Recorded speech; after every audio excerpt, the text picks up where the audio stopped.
में दिल्ली में जहां एक दूसरे के सामने ही तमाम पार्टियां खड़ी हुई, कांग्रेस आम आदमी पार्टी एक दूसरे के सामने ही प्रत्याशी दे रही है, वहीं सपा हो या टीएमसी हो, जहां अरविंद केजरीवाल जी की पार्टी का समर्थन कर रही है तो वहीं कांग्रेस अलग थलग दिखाई दे रही है। ऐसे में सवाल अब ये उठता है कि बिहार में ठीक इसके बाद विधानसभा के चुनाव होने, दिल्ली चुनाव के बाद अगला चुनाव बिहार का ही है। क्या ये गठबंधन विपक्षी दलों का बिहार में भी बना रहेगा या यहाँ पर भी इंडिया अलायंस की तरह टूट जाएगा? कांग्रेस की महत्वाकांक्षाएं बड़ी हैं। तिहाई का आंकड़ा जो पार्टी पार नहीं कर पाई, वो तिहाई के आंकड़े के साथ बिहार विधानसभा में चुनाव लड़ना चाहती है। 70 सीटों पे पिछली बार ये पार्टी लड़ी थी। ऐसे में मुझे नहीं लगता कि बिहार में भी ये गठबंधन बरकरार रहेगा। जिस तरीके से इंडिया अलायंस टूटा है उसी तरीके से बिहार में महागठबंधन है, यूपी है, मुझे नहीं पता, जो भी इनका नाम है, ये भी तितर बितर होगा पूरी तरीके से।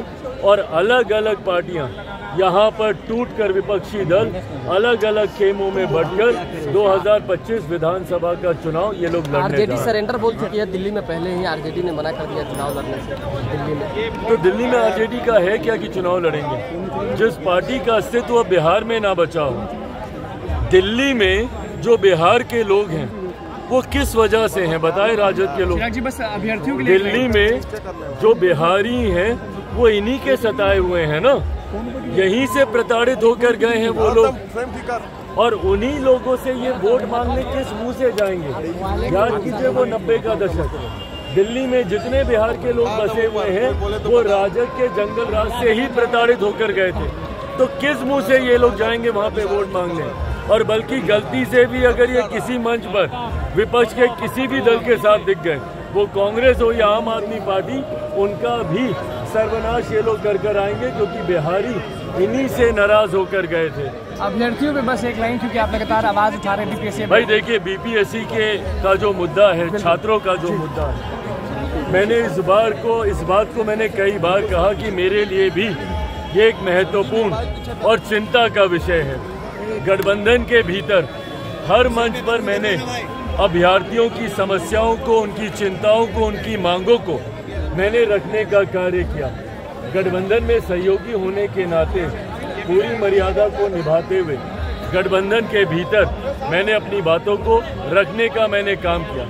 एक बात तय है, परिस्थिति कुछ भी हो, लोक जनशक्ति पार्टी रामविलास पूरी मजबूती से छात्रों के साथ खड़ी है, उनकी मांगों के साथ खड़ी है। गठबंधन की मर्यादा के तहत हम लोग अपनी बातों को गठबंधन के भीतर रखने का कार्य करें। उम्मीद है कि उनकी उन मांगों को, बातों को सुना जाएगा। अगर ऐसी परिस्थिति नहीं बनती है पार्टी को, अगर छात्रों के हित में और मजबूत कदम उठाने की जरूरत पड़ेगी, लोक जनशक्ति पार्टी रामविलास उससे भी कतई हिचकिचाएगी नहीं।